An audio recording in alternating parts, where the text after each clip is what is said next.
Tonight we're going somewhere heavy. A tower that has stood for 1,000 years. A man at its base who has not slept in 3 nights. And a choice he has to make before sunrise. I'm playing Slay the Spire 2 tonight. A brand new game I've never touched before. We'll be climbing the spire together with a character called the Ironclad. He's a warrior. He's the last of his kind. And the story of how he became the last is what I'm going to tell you tonight. It's a long story. It's a hard one. But there's a small light at the end of it. And I think we'll find that light together. But first, before we begin, my head is a little somewhere else and I want to share that with you, just for a few minutes. Last week my wife and our daughter went away for 4 days. Family visit, her side. My daughter's cousin is the same age. They wanted to play together. I couldn't go because of work, so I stayed home. The house got smaller and bigger at the same time. You know that feeling. It got quiet, really quiet. But I wasn't alone exactly. There were 3 cats. The rest of our little family, Solfish, Misha, and Nilosh. The first day they looked at me strangely, like they were asking, where are the others?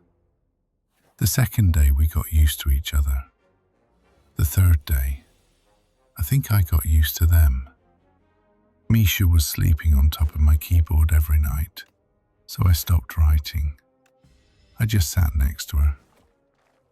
Sometimes the most correct thing in your house is to do nothing, to sit beside a sleeping cat and let the evening pass. In the middle of those 4 days, there was one night I have to tell you about. I met up with old friends I hadn't seen in 10 years. 10 years. When you say it out loud, it feels long. We had been planning it for months. Getting calendars to align. Everyone has their kids, their job, their tired mornings. One has a son starting school. One has a 6-month-old daughter. One's mother is sick. Nobody's life is easy. So when we first met, for the first half hour, everyone was still that responsible adult. We talked about work, about the kids, about mortgages, standard. Then somebody put on an old song. Then somebody started telling a story. Something stupid that happened to all of us years ago. And then somehow, I don't know how it happened, the mask came off. All of ours. An hour in, the men sitting around that table were in their 20s again. Life was still ahead of us. Nobody had any weight on their shoulders. We laughed loudly, really laughed. The kind of laugh I hadn't done in years. We said stupid things. We talked about things that didn't matter at all, for hours. And here's the thing I noticed. Those younger men inside us, they hadn't gone anywhere. We just put things on top of them. Father, husband, worker, owner, masks. But that man underneath, he's still there, waiting, just waiting for someone to call him out. We broke up around dawn. Nobody said, let's wait another 10 years. We're going to do this again more often. But on the drive home, in the car, I felt something strange. I was both very tired and very happy. What a weird combination, right? It felt like I had taken something from someone, but the thing I took was actually mine all along.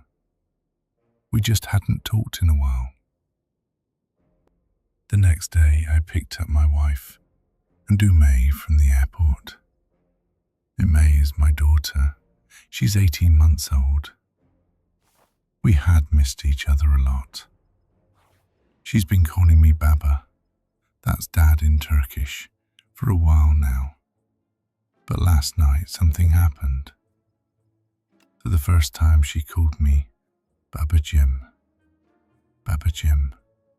You hear that little ending, that tiny Turkish suffix at the end. It's a love suffix. It's very specific to our language. I'm not sure if there's a perfect translation in English. Something close to my little daddy, but warmer, more ours. She wouldn't leave my side until she fell asleep, not for a minute. She fell asleep in my lap on the couch. I didn't move. I don't know how many hours passed. So in 1 week I learned 2 things. With my old friends, that there's still a man in his 20s living somewhere inside me. With my daughter, that there's also a new man just added. The man who is her father. These 2 men live in the same body. Sometimes they surprise each other. Sometimes they're a little jealous of each other. Most of the time I don't even notice they're both there. But in weeks like this one, I notice. And one last thing about the channel. Since switching to the new format, about 20 new subscribers showed up. Not a lot maybe, but for me a lot. That little wave gave me hope, honestly. I wasn't sure if I was doing the right thing.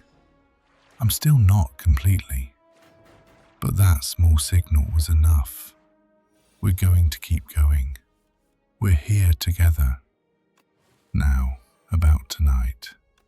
Tonight's story is also about a man. A man who carries more than one person inside him. But not like me. His 2 are not at peace with each other. One of them is slowly eating the other. And tomorrow morning, he has to decide which of them will survive. I'm playing Slay the Spire 2 tonight. New game just came out. I've never played it before, so I probably won't be very good at it. Honestly, I almost certainly won't. But there's a character in this game who walks into the tower with a story so heavy, I had to tell it. So I'm telling it. Get your coffee, pour your tea, maybe place a biscuit beside you, or whatever feels right tonight. Fix your pillow, pull the blanket a little closer, set the phone aside. We're not in a hurry. I'll wait until you're ready. Now, let's begin.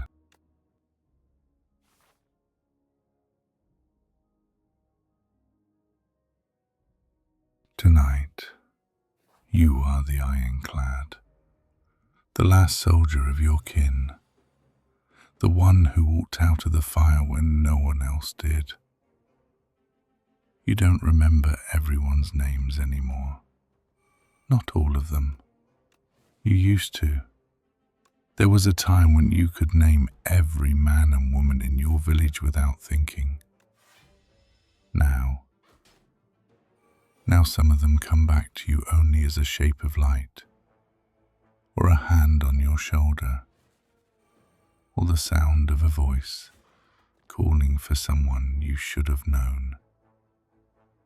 You are sitting on a low ridge, the cold ground beneath you, the grass. You don't remember when you last noticed grass. It's silver in the moonlight. Your hands rest on your knees. The sword lies across your lap. It is heavier than it used to be, or you are weaker. You can't tell anymore. Below you in the distance you can see the capital. Not clearly, the shape of it. Lights along its walls. A few thin towers. Smoke from chimneys. People living their small good lives in their small good houses.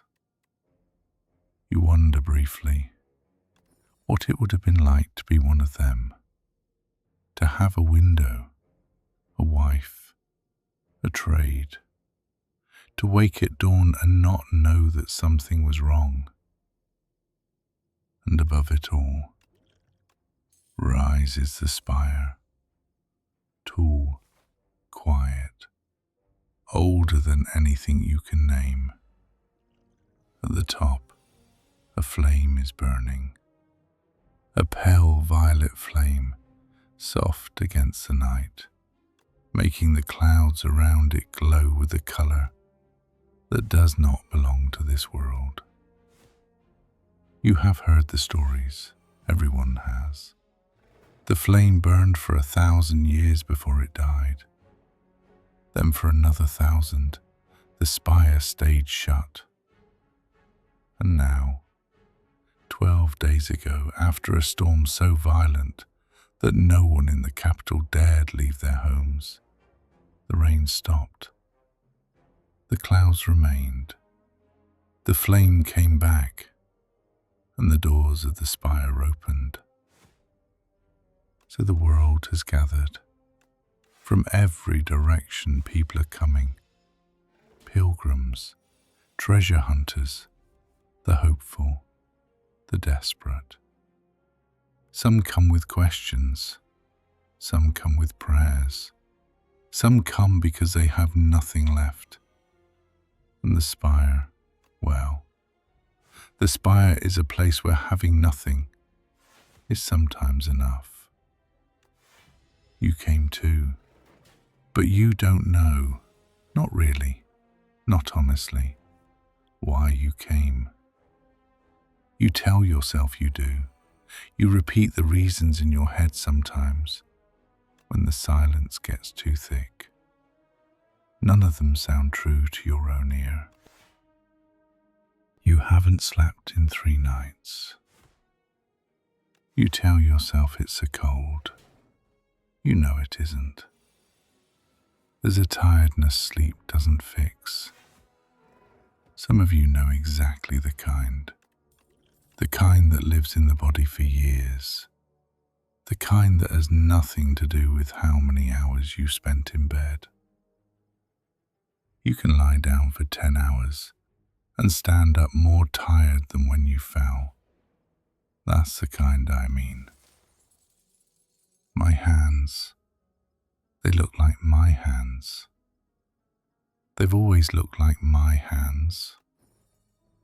But I cannot remember the last time they did what I told them to do. In battle they move on their own.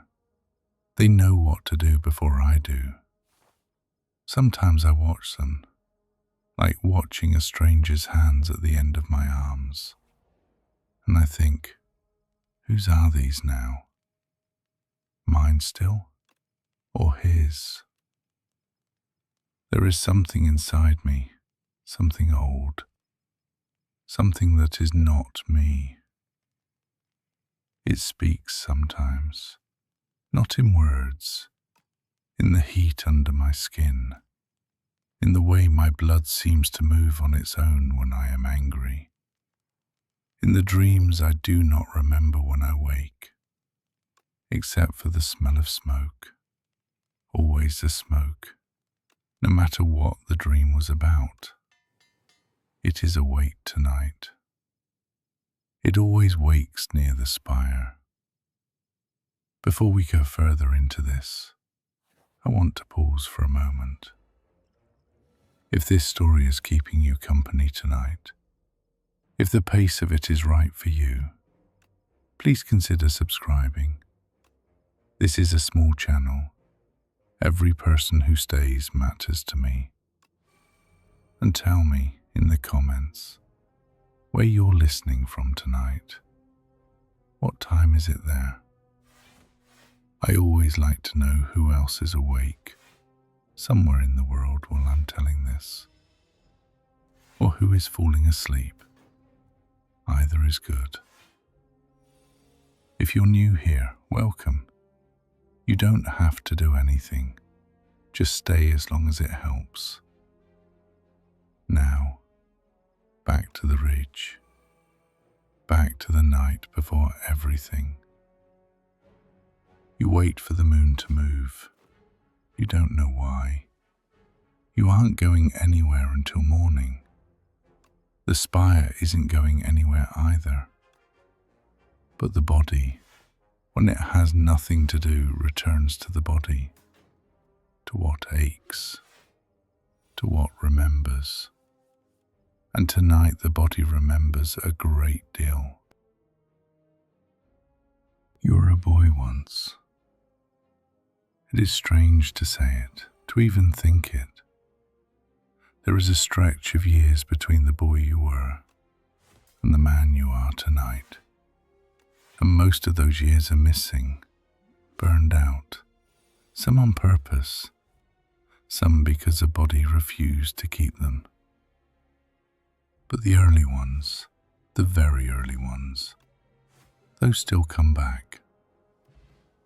You grew up in a village high in the mountains. The air there was thin and cold even in summer. The houses were stone. Every house had a forge. Every family knew the work of iron. My people had a name, ironclads. We were not chosen for it. We earned it, generation by generation. The man who held a hammer was respected. The woman who held the bellows even more. The children, by the age of 6, knew the sound of good metal striking bad. I cannot remember my mother's face anymore, but I remember her hands, the way they smelled of bread in the morning, the way they smelled of iron in the afternoon. She never raised her voice at me, not once. When I was wrong, she would stop, look at me, and wait. That was enough. The waiting was enough. My father was a quieter man. He spoke when he had to. He laughed rarely, but when he did, the whole forge stopped to look at him. He used to put his hand on the back of my neck. Not heavy, not soft, just there. And that was how he told me he was proud of me. Other men in the village said, "I am proud of you." My father never had to. The hand was enough. We had vows, the ironclads. The first one, the one taught to every child the moment they could understand it, was this: no ironclad quits until their blood ceases flowing. At 6 you say it because you are told to. At 16 you say it because you believe it. At 24 you say it because you have already given more than you can take back. And the only thing left is to keep going. I learned it at 6. I believed it at 16. By 24, it was the only thing I had left. We were at war. We had always been at war. There was another clan, the Valley Guard. They lived in the lower hills, on the green side of the mountain, where the soil was thicker and the rivers were full. We lived above the snow line. We had iron. They had grain. You would think 2 clans could trade. People should be able to trade. Iron and grain. There is no purer exchange. But the war between us had begun a long, long time before any of us were born.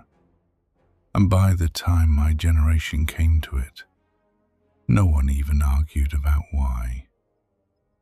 We just fought, year after year, season after season. They killed our men, we killed their men. The dead were buried, the children grew. The next round began.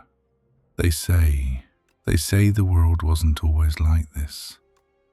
They say there was a time before clans, before iron, before war.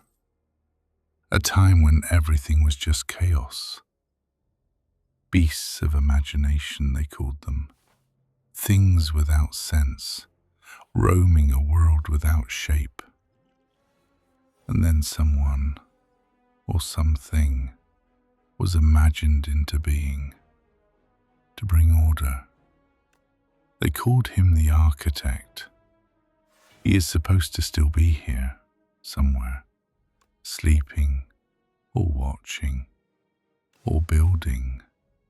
The stories disagree, but what every story agrees on is that he made the world we have. The grass, the trees, the animals, even perhaps us. If that's true, then somewhere along the way, between his work and ours, the order he made became the war we inherited. I don't know if that's a story for the children, or a story for the men, or a story to tell yourself when you are tired of fighting and you need a reason that is bigger than you. Some wars don't have a beginning anyone remembers. They only have men who keep showing up. I think we all know a few of those wars. The ones inside us anyway. The ones we wake up to every morning and don't remember signing up for. The ones where someone in our past gave them to us and we just kept fighting them because no one ever told us we could stop. If you have one of those wars, I see you. We're sitting in the same dark. You shift your weight on the ridge. The wind has changed direction. The flame at the top of the spire flickers, only slightly, and the violet light on the clouds shifts with it. You reach for the water skin at your side. You unstop it. You bring it to your lips. You don't drink. You don't know why. The thirst is there, but something in you doesn't want to put anything inside the body tonight, as if the body has had enough of everything. You stop the skin. You set it down. The night I lost my father, I was 22. We were on a ridge not unlike this one, lower, greener. The valley guard had come up the slope at dusk. They liked to time their attacks for when the light was bad and our archers couldn't see clearly. They were good at it. They had been doing it for 100 years. The fight was brief. They didn't break our line, but they didn't have to. They only needed to take a few of us. They knew the math better than we did by then. My father was beside me. He always fought beside me in those years. He took an arrow, low into the side, below the ribs. Not the kind of wound that kills you fast, the kind that lets you sit for a while first. He sat. I sat with him. His hand was on mine. He was already gone, in the way men are already gone before they're gone. But his hand was warm. Funny. That's the thing my mind keeps showing me. Years later, still. The warmth. Not the blood, the warmth. He didn't say anything. He didn't have to. He had never needed to. The hand was always enough. I sat with him until the warmth left. When the warmth was gone, I was 22, and I was alone and the valley guard would be back tomorrow, and the day after that, and the day after that, until the end of either their clan or ours. And for the first time in my life, I understood that the war was never going to end. Not as long as I kept fighting it, the way my father had. After my father, I changed. Not at once, slower, quieter. I went home. I worked the forge. I ate at my mother's table. I held the line in the next battle, and the next. From the outside, nothing was different. But inside, I had begun the long process of becoming someone else. There was a story in our village, an old one. The elders told it sparingly. Only when the wine was strong and the night was long, and someone was sick of losing. They said that beyond the forbidden boundary, past the high pass, past the dead trees, past the place where even the goats refused to climb, there was a being. They called it the sacred demon. They didn't agree on what it looked like. They didn't agree on what it wanted. But they agreed on this much. It had power. Real power. The kind that could end a war. Most of the elders said, "Do not go there. The price is never what you think it is." But one or two of them, when they had drunk enough, would say, "Still, still, if a man were truly desperate, if a man had truly lost everything, the road is there." I heard those words at 16. I dismissed them. At 18, I remembered them.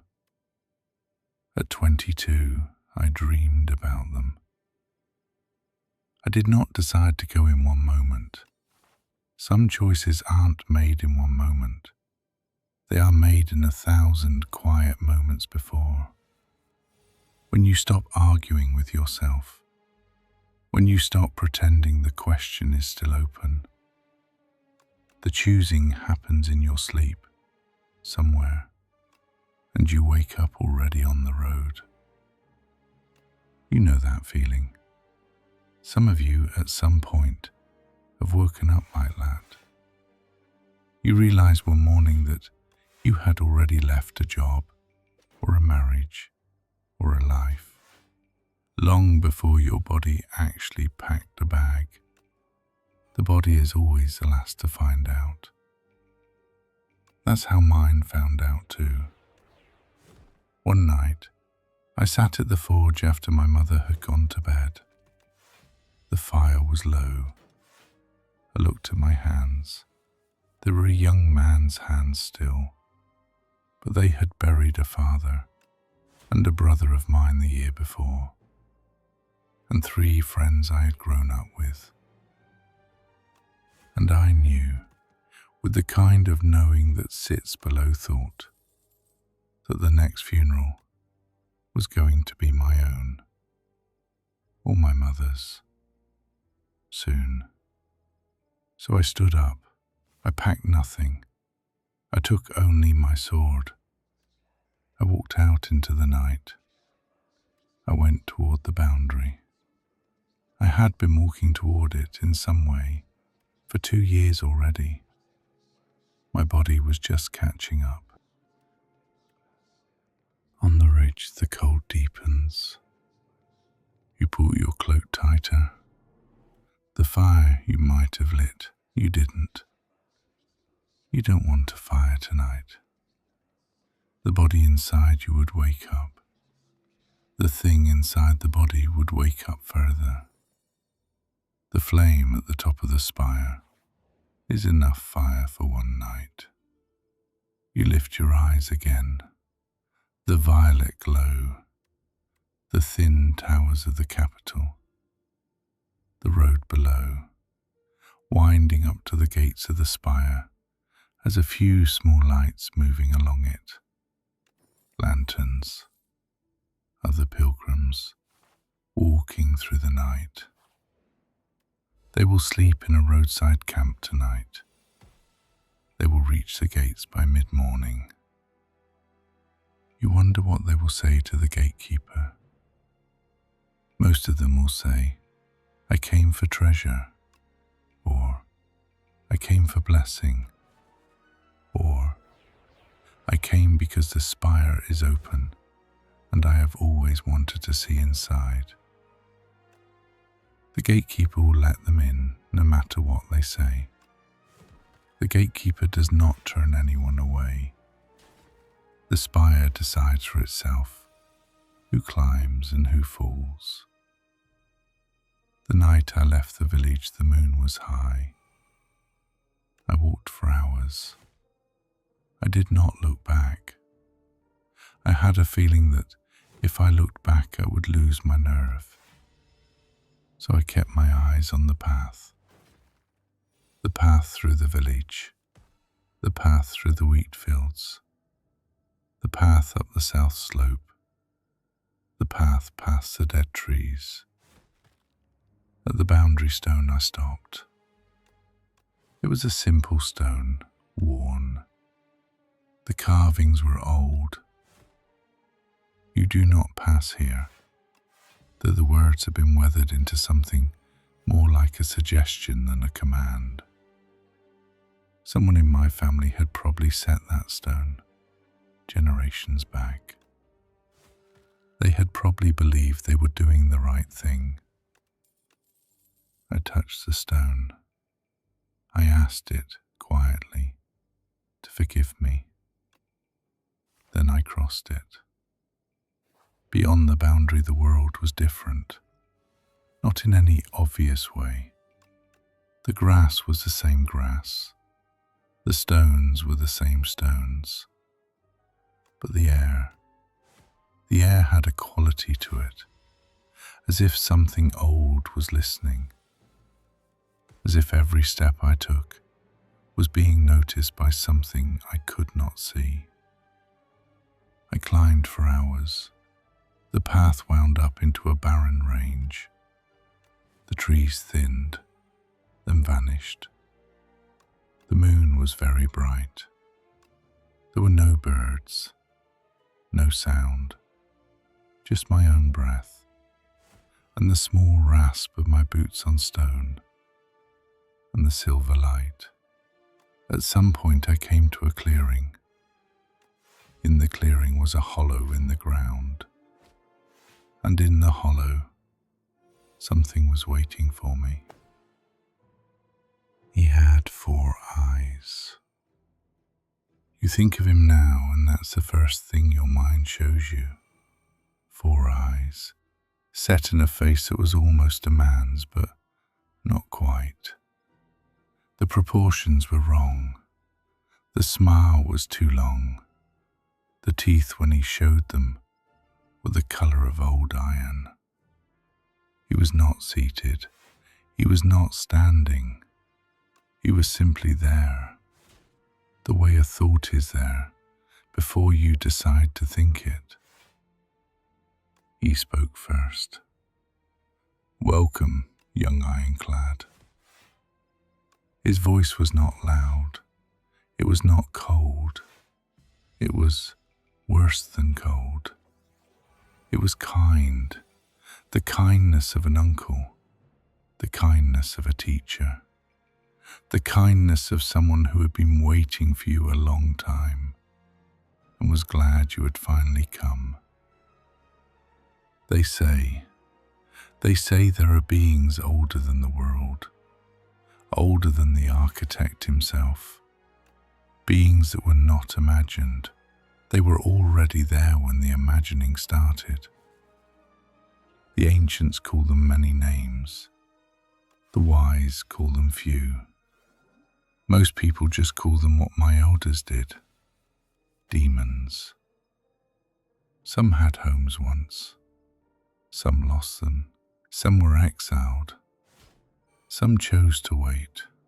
They watched the surface world from below it, from old places no map has ever marked. And sometimes a desperate man finds them, and when he does, they smile. He asked me what I wanted. I told him, not as cleanly as I had practiced on the road. I had rehearsed a speech, walking up the mountain, something noble, something for the songs. Strength to defend my clan, power to end a generations-old war, mercy through victory. But standing in front of him, with those 4 eyes on me, all the noble words went away. What came out of my mouth was simpler. I want to stop losing the people I love. He understood me at once. Of course, he said, of course you do. That is the most natural request I have ever been asked. He told me what he could give. He told me with what seemed like complete honesty that there would be a price. He did not lie. What he did was choose his words carefully. He said, I will give you strength enough to end your war. You will be the strongest of your kin. No man will stand against you. The valley guard will fall. Your village will be safe. In return, I will ask only this. Your existence will be partly mine. Your body still yours. Your name still yours. But your purpose will be ours together. Sometimes I will whisper. Sometimes I will move. We will share the road. Do you accept? You know the answer I gave. You have been asking yourself for years whether you really gave it freely. The pact was made in the hollow. He did not require a ritual. He did not require blood. He only required a word. Yes. You said it once, quietly, almost to yourself, but it was loud enough. What happened next you cannot describe well. The body remembers it better than the mind does. The blood went hot. Not warm, hot. As if something living, something with a small, fast pulse of its own, had moved into the channels under my skin. My hands shook, my jaw locked. The air in front of me seemed to bend slightly, the way air bends over a hot stone in summer. When I looked back at him, the sacred demon with his 4 eyes, he was already smiling differently. Not warm, not cold. Satisfied. He nodded. He was gone. I walked back down the mountain in the grey hour before dawn. My hands felt wrong. My breath felt wrong. The world looked the same, but I was no longer inside the same body that had walked up. By the time I reached the village, the valley guard was already attacking. What followed was not a battle. A battle has 2 sides. This had one.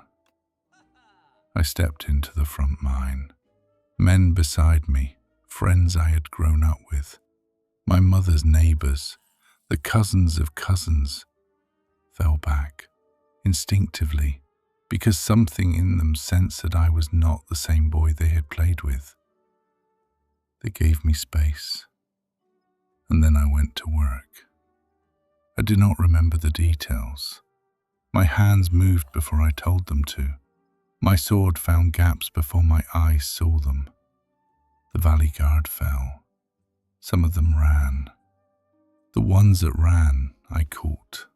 When it was over, no valley guard remained on the slope. None. Not one. Some of my people came up to me, slowly, almost afraid. "You won," they said. "You won. You stopped them." My father had been dead for 2 years. I imagined for one moment, only one, that he could see me, that he was proud. I let myself believe that for the rest of the day. For one night, only one, I was who I was supposed to be, the hero my father would have been proud of. He was already gone, but I told myself he would have been. There's a particular kind of victory that hollows you out, the kind where you got exactly what you asked for. We don't talk about that one much, but some of you know it. The promotion that came at the cost of who you were, the marriage that closed every door behind you, the argument you finally won and watched the other person go silent for a year. You got the thing, and the thing got you back. You shift again on the ridge. The cold has gone past your cloak now. It is in the bones. You don't mind. The cold is honest. Below you, the lights along the road are still moving, slower than before. The pilgrims are camping for the night. They are eating, telling stories, sleeping on bedrolls under the open sky, looking up at the violet flame, talking in low voices about what they will find inside the spire. You wonder if any of them are afraid. You wonder if any of them are like you, coming for reasons they have not yet said out loud. After that first battle, I went back to my mother's house. She had been at the back of the village during the fight, with the elders. She came out when the fighting was done, and she walked through the bodies, looking for me. When she found me, she stopped a few paces away. She did not embrace me. My mother, who had embraced me every day of my life, did not embrace me. She looked at me for a long moment. Then she said, "You should wash." That was all. I washed. The water in the basin turned dark. When I came out, she had laid bread and broth on the table. We ate without speaking. At some point she said, "Your hands are different." I looked at my hands. They were the same hands, the same scars, the same calluses. But she was right. They were different. In the weeks that followed, the Valley Guard regrouped. They had not been wiped out, only beaten. They came back, fewer, more cautious, and we fought again. And again the thing inside me did the work, faster than thought, cleaner than skill. By the third skirmish, the Valley Guard sent envoys instead of warriors. They wanted peace, any peace. They would give up the lower fields. They would give up the rivers, anything. My elders wept. Generations of war ending. They held a feast for me. They poured wine that had been kept in the deepest cellar, a wine my grandfather had laid down decades ago for the day of the great victory. I drank it. I did not taste it. I was beginning to suspect by then that I would not taste anything fully again. What I am about to tell you, I do not tell often. I have not told it tonight, exactly to myself. I have only thought around it. But the spire is close and the body remembers. and the night is long, and there is no point in pretending anymore. It happened in the late summer, after the Valley Guard surrender. We had heard rumors of another threat, further south in the desert lands, a tribe of raiders who had been pushed out of their home country. They were moving north. They might come within a season. My elders, who had wept at the table not long before, now looked at me differently. They did not say it. They did not need to. Send him. That was the look. Send him, and we will be safe forever. I went. I did not remember the journey. I remember arriving. The desert tribe's camp. Their fires, their tents, their children. What I remember next is a silence afterwards. No camp, no fires, no tents, no children. The thing inside me did not stop with the desert tribe. It had tasted something. It wanted more. We did not return home directly. We, and I say we now, because I cannot pretend it was only me. We found the Windwalkers, 2 valleys west. They had not threatened us. They had not even known the ironclads existed. We left no Windwalkers. We turned home. By then the body was barely mine at all. I would come back to myself for moments, long enough to see what my hands had done, long enough to register horror, long enough to want to stop, and then I would go away again. When I amassed now how it felt, I cannot describe it. It was not like being a passenger in a wagon. It was more like being the wagon. The thing was driving. I was the wood. I came home at dawn. I stepped into the village square. My mother was there. She had been waiting. She saw my face, and she knew. She knew before I did. Go back, she said. Go back where you came from. Do not bring this here. I tried to turn. I could not. What happened next I do not have words for. By the time the sun was high, the village was burning. By midday every house was ash. By afternoon, I was the only one standing in the square. My mother was at my feet. My hands had done it. I had not given the order. I had not given any order. But the order had come from somewhere, and the hands had done what they were told. He came back then, the sacred demon. He had not visited me since Arlo. He had been with me, of course, under my skin, in the heat of my blood, but he had not shown his face. He showed it now, in the ash of my village, with my mother at my feet. He stepped out of the smoke as if he had been there all along. He smiled, the same smile, the 4 eyes a little brighter than before. He said, "Do not worry, my newest death puppet. Your soul will fit nicely in my collection, and I have great things planned for you."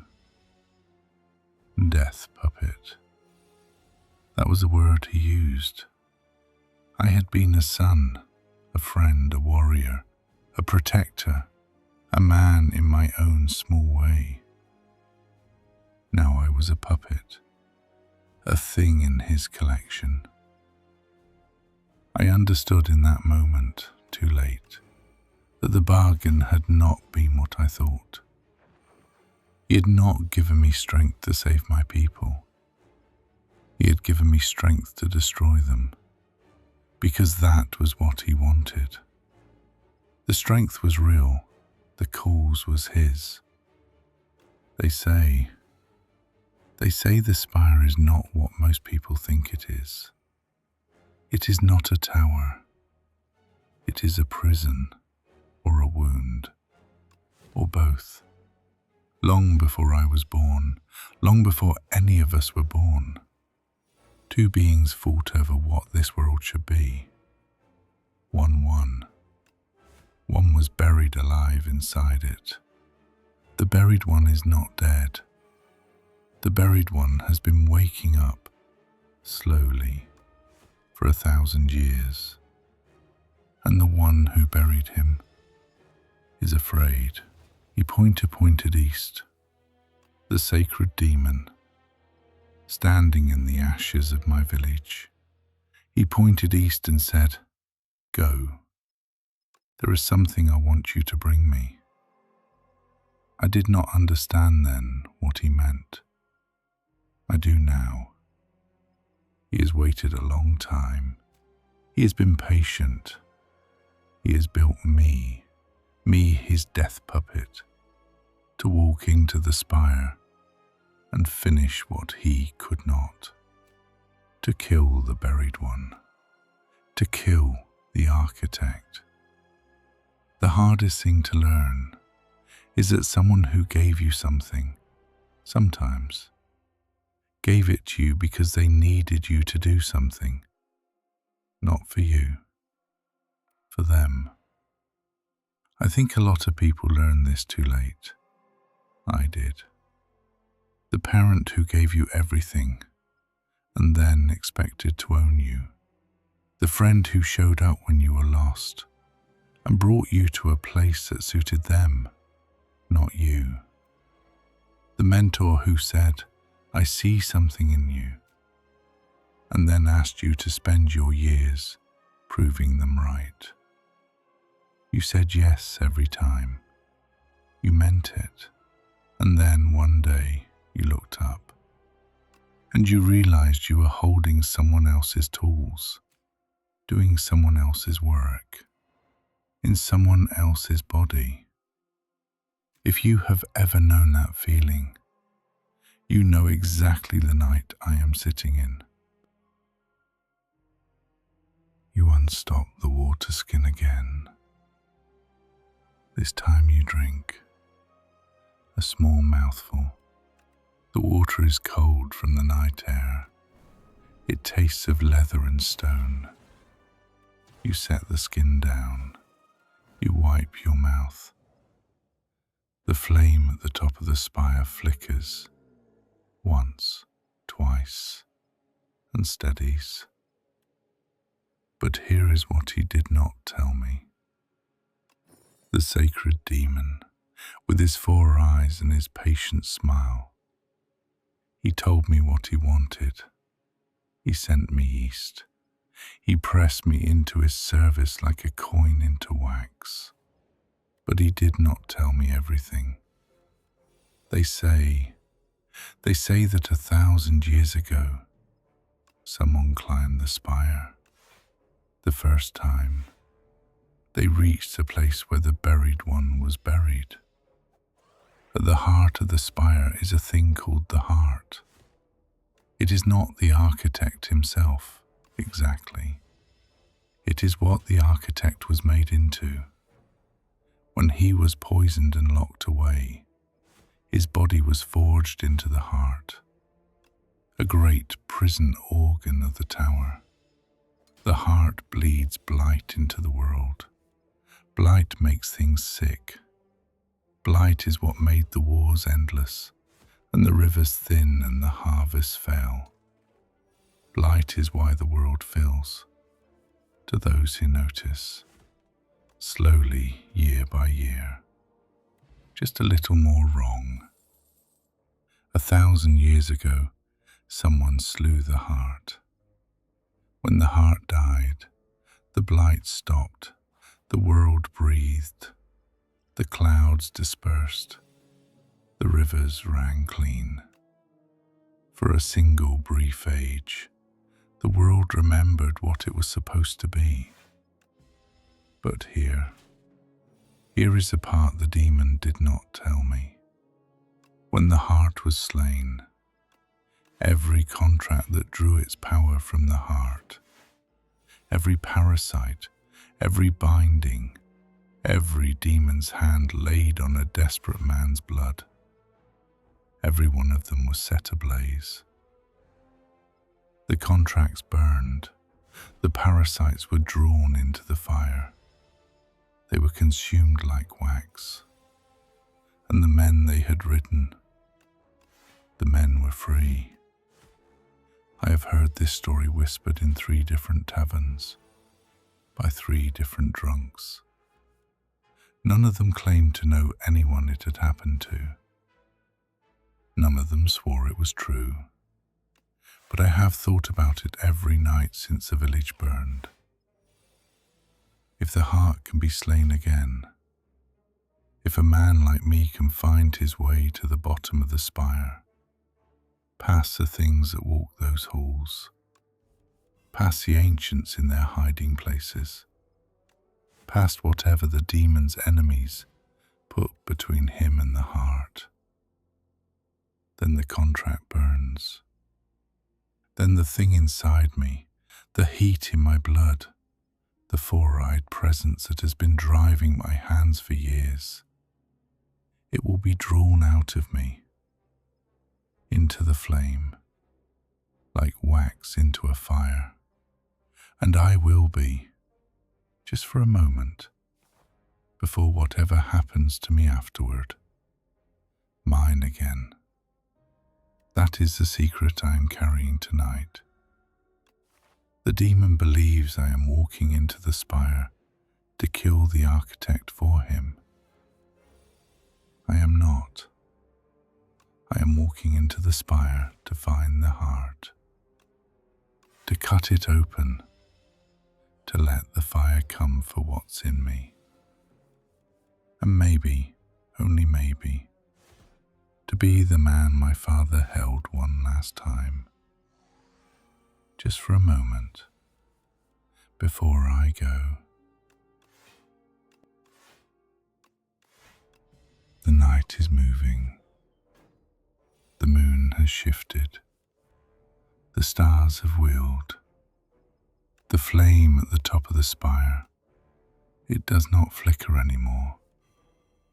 It burns steadily, as if it knows the morning is close.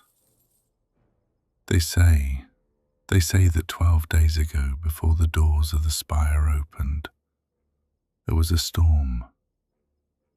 Not an ordinary storm. The clouds went black. The wind shook every house in the capital. The rain fell so thick that no one, not the bishop, not the merchants, not the watchmen on the walls, left their homes for 12 full days. When the rain stopped, the clouds remained. But the flame at the top of the spire, which had been dark for 1,000 years, was burning again. And the doors were open. They say that night the mother of resurrection, Niel, the ancient at the bottom of the spire, woke from her long sleep. She whispered into the world, "Rise, champion, again, again." And in places far from here, in cellars, in deep forests, on quiet shores, men and women who carried old contracts in their blood heard her.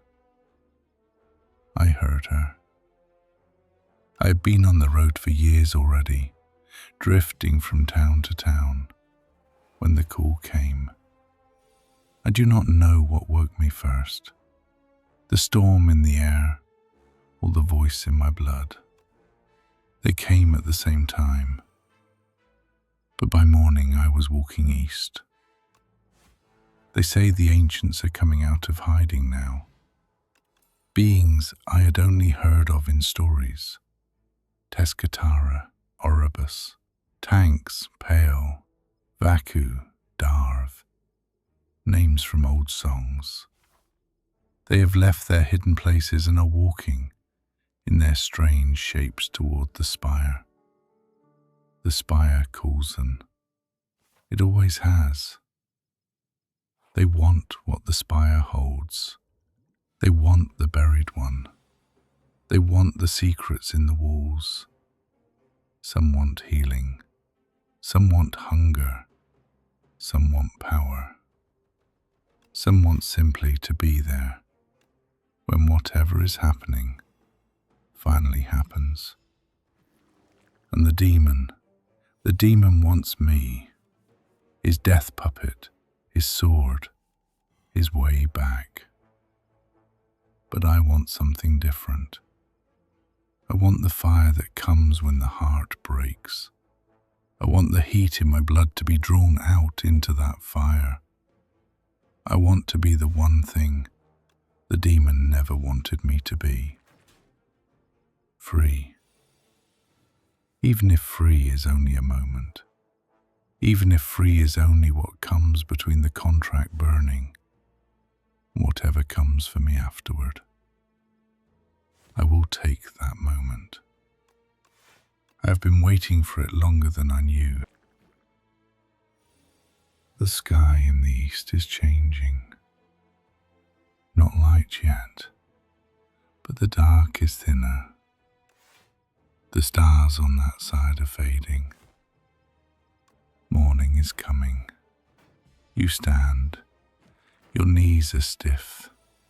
The cold has gone deep. The cloak comes around you slow. You pick up the sword. It is heavier than it was yesterday, or you are weaker. You do not check anymore. You turn toward the spire. The flame at the top burns steady. The clouds around it glow violet. Below on the road, the lights of the pilgrims are stirring. People are waking. People are folding their bedrolls. People are eating cold bread and starting their walk to the gates. You all with them, in a little while, or just behind them. You do not need company, but you will not refuse it either. You speak quietly to the thing in your blood, for the first time in a long time, not asking it to leave, asking it instead to be patient.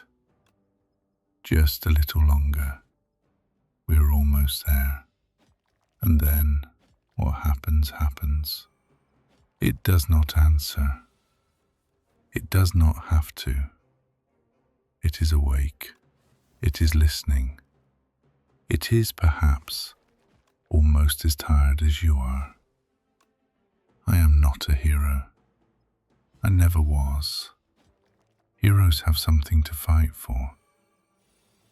I have only something to walk toward. That has to be enough.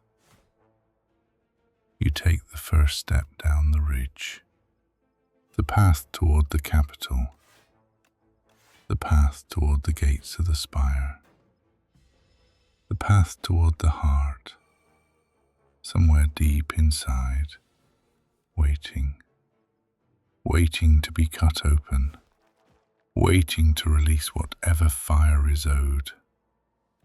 You think for the briefest moment of your father, of his hand on your neck, not heavy, not soft, just there.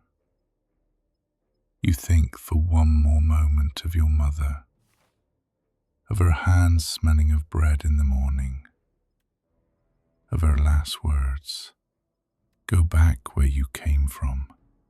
Do not bring this here." You did not go back. You brought it everywhere. But tonight finally you are taking it somewhere it belongs. The spire is waiting.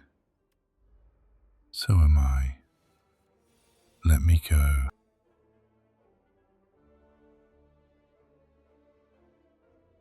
And we leave the ironclad there for tonight, at the edge of dawn, with the spire watching him. Thank you for being here. Thank you for walking through this story with me. There was a moment while writing this story that stayed with me. The line where the ironclad says, "I cannot remember the last time my hands felt like my own." I sat with that line for a while. For him, it's something very concrete. There's a presence in his blood. His hands move outside his control. Tragic, frightening. But I recognized a small version of that in myself too. We have these stretches in our lives sometimes, where we look at the things we've done from the outside. Did I say that? Did I make that decision? Why did the last 6 months go the way they did? We don't have a demon in our blood like he does. Just tiredness, habits, other people's expectations. But that feeling of being a stranger to your own hands, it comes from somewhere similar, I think. Maybe all of us, at certain times, become a little estranged from our own hands. Ironclad is living the extreme version. Most of us, most of the time, are living the everyday version. One more thing. There's another line from the story I keep coming back to. Someone who gave you something, sometimes, gave it to you because they needed you to do something. Not for you, for them. I paused while writing that line, because it's not just about the ironclad. It's a very common human experience. A few things from my own life came to mind when I was writing it. I'm not going to share them with you, but the silence I had while writing was a longer silence than usual. Maybe some stories don't teach us lessons we haven't learned. They just bring back into focus the lessons we already knew but had stopped looking at. Now, a parenthesis about the game I played tonight. Slay the Spire 2. First time playing it. Honest take? It was about what I expected. Not too thrilling, not disappointing. Right in the middle. It's a slow-paced game, a thinking game. Card-based deck builder. At the end of each chapter you collect gold. You choose one card from 3 to add to your deck, and you grow a little stronger. But the enemies grow stronger with you. I died a few times and started over. I'm new to it. If you're already a Slay the Spire veteran, my run probably looked amateur to you. Reading what people on Steam are saying, I'm not alone in this. Some are saying Act 1 in Slay the Spire 2 is harder than the hardest act of the first game. The developer, Megacrit, seems to have made it intentionally tougher. The take that rang truest for me was this. This is a game you play many times, not once. The first run won't show you all of its depth. You die, you try again. You do a few runs, and 3 hours have passed and you didn't notice. That's true. I lived that tonight. As for atmosphere, this is a good game for the channel. The music isn't aggressive, the visuals are simple but pleasant. It flows behind a story without distracting. Even the combat moments didn't break the sleep tone. Will I play it again? Probably yes. Some night when I'm restless, I might open it for 2 or 3 runs. But I wouldn't say I can't stop thinking about this game. Steam reviews on it are actually mixed right now. There's been some debate about balance changes after recent updates. It's an early access game, still evolving. I enjoyed what I got. If any of you have played it, I'd genuinely like to know. Share in the comments. If this story kept you company tonight, if its pace was right for you, please consider subscribing. This is still a small channel. Every listener matters to me. A like helps others find this quiet place too. And tell me something in the comments. Did the ironclad land somewhere in you? Was there a moment where you thought, I know this man? You don't have to. Think of it as a quiet conversation. If you don't want to share, that's completely fine.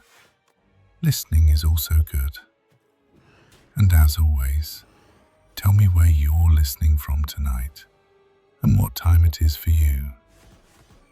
Knowing someone else is awake, somewhere in the world, always feels good to me. Or someone falling asleep. Either is good. One more thing. Ume is sleeping in the next room right now. So is my wife. The house is quiet. I wrote this story, recorded it, edited it while they slept. A night nothing like the ironclads.